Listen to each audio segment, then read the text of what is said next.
বিসমিল্লাহির রহমানির রহিম। হে সমস্ত জগতবাসী, আজ আমি শামীম আলী চিশতি আপনাদের সামনে যে আলোচনাটি নিয়ে হাজির হলাম, সেই আলোচনাটি অবশ্যই খেয়াল করে শুনবেন। আজকের আলোচনাটি অবশ্যই যে ব্যক্তিরা বুঝবে, ইনশাআল্লাহ ধর্মের কোনো গ্লানি থাকবে না। তো আমি বলতে চাই, আজকে হিন্দু, বৌদ্ধ আর খ্রিস্টান মূলত সকলেই মুসলমান। হিন্দু আর বৌদ্ধ খ্রিস্টান সকলেই মূলত মুসলমান। আর এই কথার করে দেব প্রমাণ। অবশ্যই আমি বাংলা বলছি, বুঝতে কারো কষ্ট হয় না, আর বুঝলে সকলেই সমান। তো আজকের বিষয়টি বলবো কি, যে পৃথিবীর সমস্ত মানুষই মুসলমান এবং সমস্ত ধর্মের লোকেরাই মুসলমান। আচ্ছা, এই কথার প্রমাণ হিসেবে আজকে এই আলোচনাটি করব। যেমন আমরা বলতেছি কি, যে লা ইলাহা ইল্লাল্লাহু মুহাম্মাদুর রাসূলুল্লাহ, নাই কোনো মাবুদ আল্লাহ ছাড়া, তার মানে আল্লাহ এক। খ্রিস্টান ধর্মে যাই, তারা বলতেছে আল্লাহ এক। নাসারা ধর্মে যাই, তারা বলতেছে এক। হিন্দু ধর্মে যাই, তারাও বলতেছে এক। হিন্দু ধর্ম বা সনাতন ধর্ম একই, তবে এই সনাতন ধর্মেরা যেই কথাটা বলতেছে, সেই কথাটা কিন্তু আমরা বলতেছি। আর এক ভাষায় যেহেতু জল বলা হয়, আরেক ভাষায় যখন পানি বলা হয়, তখন দুইটা ভাষা, জল আর পানি। আর এইটুকু নিয়েই কিন্তু মানুষ ভেদাভেদ করে, যে মুসলমান বলতেছে এটা পানি, তারা বলতেছে জল। তাহলে এই কথার অর্থ একই ফল, যে পানি পানি জল। যদি দুইটা জিনিস যদি একটা জিনিসই হয়, তাহলে আল্লাহ, ভগবান, ঈশ্বর, প্রভু, এটা তো এক। তাহলে আমরাও বলতেছি এক, তারাও বলতেছে এক, অন্য ধর্মে বলতেছে এক। লক্ষ ধর্ম থাকলেও সকল ধর্মেই বলতেছে এক স্রষ্টা, এক সৃষ্টিকর্তা। তাহলে আমি যদি এক বলি, তারা যদি এক বলে, তারা যদি এক বলে, তাহলে তো মিল আছে, যে আল্লাহ এক, দ্বিতীয় নাই। আচ্ছা, আমরা যেমন বলতেছি লা ইলাহা ইল্লাল্লাহু মুহাম্মাদুর রাসূলুল্লাহ, যে এক আল্লাহ, দ্বিতীয় নেই, নাই কোনো মাবুদ আল্লাহ ছাড়া। হযরত মুহাম্মদ সাল্লাল্লাহু আলাইহি সাল্লাম আল্লাহর প্রেরিত বান্দা ও রাসূল। আচ্ছা, তাহলে সনাতন ধর্ম কি বলতেছে? আমরা যেই কথা বলে ঈমান এনেছি, এই কথাটি আবার সাংস্কৃতিক ভাষায় কিংবা হিন্দি ভাষায় তারা আরেকভাবে বলছে। সেটি কি? এক ঈশ্বর দ্বিতীয় নাস্তি, এক মেবাদি দ্বিতীয়াং ওং বিষ্ণু নারায়ণাং। অর্থাৎ এক ঈশ্বর ছাড়া দ্বিতীয় কোনো ঈশ্বর নাই। ঈশ্বরের স্বরূপ ঈশ্বর ভগবান শ্রীকৃষ্ণ। আমাদের মধ্যে কি বলা হচ্ছে? নাই কোনো মাবুদ আল্লাহ ছাড়া, লা ইলাহা ইল্লাল্লাহ, নাই কোনো মাবুদ আল্লাহ ছাড়া। হযরত মুহাম্মদ সাল্লাল্লাহু আলাইহি সাল্লাম আল্লাহর প্রেরিত বান্দা ও রাসূল। তাহলে অর্থের মধ্যে যদি যাই, এক মেবাদি দ্বিতীয়াং ওং বিষ্ণু নারায়ণাং, অর্থাৎ এক ঈশ্বর ছাড়া দ্বিতীয় ঈশ্বর নাই। এখানে বলতেছে এক আল্লাহ ছাড়া দ্বিতীয় কোনো মাবুদ নাই। একই তো বিষয়। কিন্তু আমরা কেন বলি হিন্দু ধর্ম ভালো না, খ্রিস্টান ভালো না, অন্য ধর্মকে আমরা এগুলা বলি? কিন্তু আমি আজকে যে আলোচনাটি করছি, আজকের আলোচনায় আমি প্রমাণ করব, এই পৃথিবীতে যত ধর্ম আছে, সকল ধর্মের মানুষ মূলত মুসলমান। আর এই কথাটি করব প্রমাণ। আচ্ছা, যেমন আমাদের মধ্যে মুসলমান শব্দের অর্থ কি? আমাদের মধ্যে মুসলমান শব্দের অর্থ আমরা বলে থাকি আত্মসমর্পণ, আত্মসমর্পণকারী বা আত্মসমর্পণ করাকেই মুসলমান বলা হয়।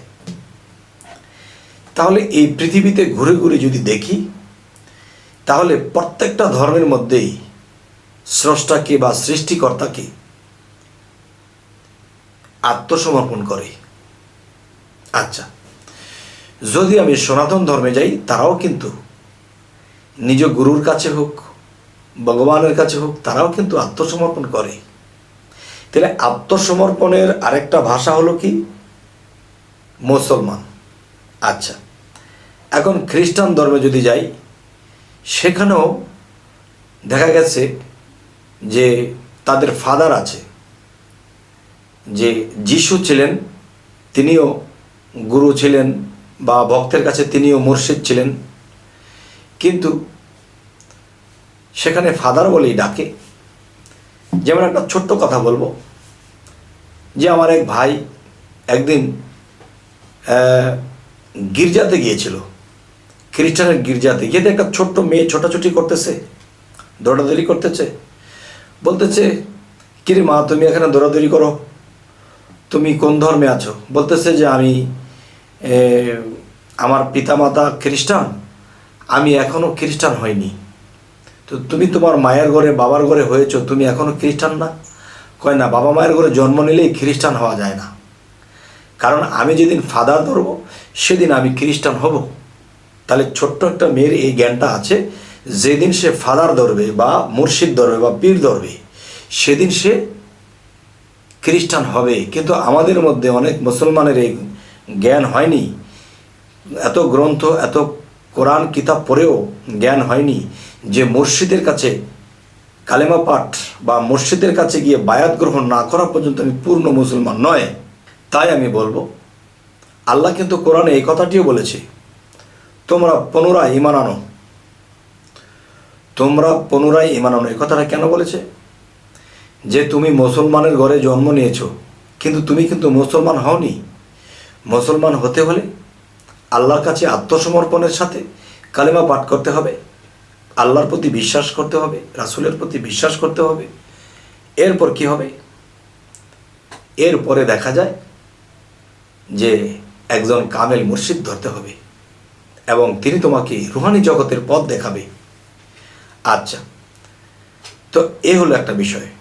তাহলে কালেমা পাঠ করতে হলে আমাদের বলতে হয়, এক আল্লাহ ছাড়া দ্বিতীয় কোনো আল্লাহ নেই, মাবুদ নেই। এরপর এক ঈশ্বর, দ্বিতীয় নাস্তি, এক ঈশ্বর ছাড়া দ্বিতীয় কোনো ঈশ্বর নাই। তারাও বলতেছে একই কথা, এবং তারাও গুরু মুর্শিদ ধরতেছে, যে আত্মসমর্পণ করতেছে। তো আমরাও কিন্তু আল্লাহর কাছে আত্মসমর্পণ করি। তা আত্মসমর্পণের আরেকটা ভাষা যদি মুসলমান হয়, আর মুসলমান শব্দের অর্থ যদি আত্মসমর্পণ হয়, আমাকে আপনারা বলবেন যে এই পৃথিবীতে যত সত্য ধর্ম আছে, সকল সত্য ধর্মের মধ্যে কিন্তু আত্মসমর্পণ আছে। যার যার ভগবান, ঈশ্বর, আল্লাহ, খোদার কাছে আত্মসমর্পণ করতেছে।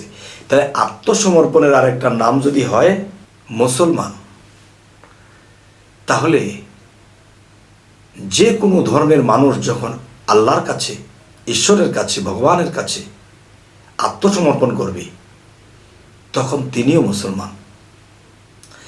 সে যেই ধর্মেই থাকুক না কেন, সে যেই ধর্মেই থাকুক, সেও মুসলমান। এর মধ্যে আরেকটা দেব প্রমাণ, সেটি হলো যে লোকনাথ ব্রহ্মচারী তিনি একটা কথা বলেছিলেন, যার কাছে 16 আনা ধর্ম আছে তিনিই মুসলমান। তাহলে 16 আনা ধর্ম কি? যে 16 আনা ধর্ম বলতে সকল সত্য ধর্মের ভিতরে ঢুকে দেখা যায় সকল সত্য ধর্মের লোকেরা আল্লাহকে এক জেনে, ঈশ্বরকে, ভগবানকে এক জেনে তারা আত্মসমর্পণ করে। আর আত্মসমর্পণের অর্থই হলো কি? মুসলমান। তাহলে এই হিসেব করে প্রত্যেকটা সত্য ধর্মের লোক মুসলমান। এখন আপনারা কি বলতে চান? এর বাইরে আপনাদের কাছে কোনো আছে প্রমাণ? থাকলে আমাকে দিবেন, অবশ্যই কমেন্টে লিখে দিবেন যে হ্যাঁ মুসলমান ছাড়া অন্য ধর্ম আছে? আমি বলবো না। থাকলে দেখাবেন। কেননা সকল ধর্মেই কিন্তু যার যার সৃষ্টিকর্তাকে আত্মসমর্পণ করে, আর এটার অর্থই হলো মুসলমান।